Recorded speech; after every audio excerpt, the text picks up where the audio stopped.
Terima kasih kerana memilih channel ini untuk mendapatkan berita terbaru setiap hari. Bagi anda yang pertama kali berada dalam channel ini, sila pertimbangkan untuk tekan butang like, subscribe dan komen video ini untuk penambahbaikan pada video akan datang. Berita politik, berita semasa, berita ekonomi, berita kesihatan, pendidikan dan segalanya ada dalam channel ini. Salam sejahtera Malaysia, berita terkini dipetik daripada bhonline.com.my bertajuk Laporan Audit 1MDB diubah, gugur nama Jolo. Berita penuh. Kuala Lumpur. Isi kandungan laporan pengauditan One Malaysia Development Berhad atau 1MDB diubah dengan menggugurkan beberapa perenggan antara kehadiran ahli perniagaan dalam buruan Low Tech Jo atau Jolo di dalam mesyuarat khas lembaga pengarah syarikat itu. Bekas Ketua Audit Negara Tan Sri Dr. Madina Muhammad, 65 tahun, yang telah memberikan keterangan di Mahkamah Tinggi sebagai saksi pendakwaan ke-12 berkata, terdapat dua versi laporan pengauditan 1MDB milik Jabatan Audit Negara JAN. Madina berkata, bagaimanapun, 4 daripada 10 salinan asal yang masih belum diagihkan diarahkan oleh bekas Ketua Audit Negara Tan Sri Amrin Buang untuk dimusnahkan daripada simpanan JAN.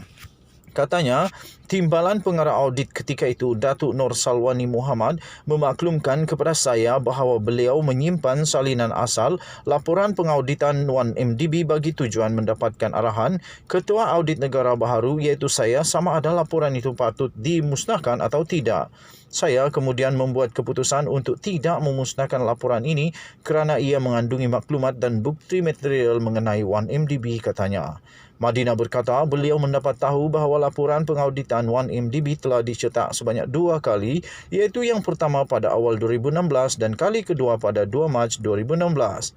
Tambahnya, pada awalnya, laporan yang diserahkan kepada bekas Ketua Setiausaha Sulit Datuk Seri Najib Razak iaitu Tan Sri Syukri Muhammad Salih adalah laporan muktamad untuk pembentangan kepada Jawatan Kuasa Kira-Kira Wang Negara PAC pada 24 Februari 2016.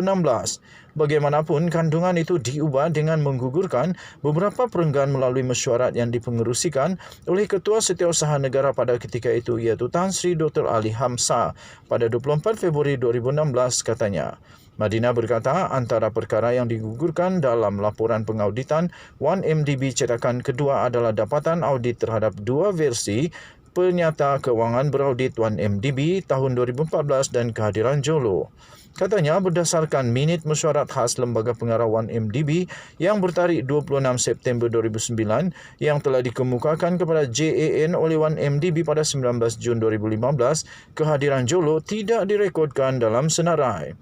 Tambahnya lagi, dalam kenyataan itu, temu bual JAN bersama bekas pengerus Lembaga Pengarah 1MDB Tan Sri Mohamed Bakir Saleh pada 19 Jun 2015 memaklumkan Jolo sebenarnya hadir pada mesyuarat berkenaan. Katanya lagi, beliau iaitu Muhammad Bakir mengemukakan salinan minit mesyuarat berkenaan kepada JAN yang mencatatkan kehadiran Jolo, katanya. Madina berkata pada ketika itu laporan pengauditan 1MDB telah diklasifikasikan sebagai rahsia di bawah Akta Rahsia Rasmi 1972. Katanya, oleh demikian beliau tidak dapat mendedahkan kewujudan dua versi laporan pengauditan 1MDB kepada mana-mana pihak. Bagaimanapun pada 15 Mei 2018, saya mengklasifikasikan semula laporan berkenaan sebagai dokumen terbuka. Ia berikutan kenyataan Perdana Menteri ketika itu iaitu pada 14 Mei 2018 yang mengarahkan laporan itu diklasifikasikan semula sebagai dokumen terbuka, katanya. Sekian berita, salam sejahtera Malaysia. Kita jumpa lagi Malaysia kita punya. Jangan lupa tekan butang subscribe, like dan share. Bye-bye.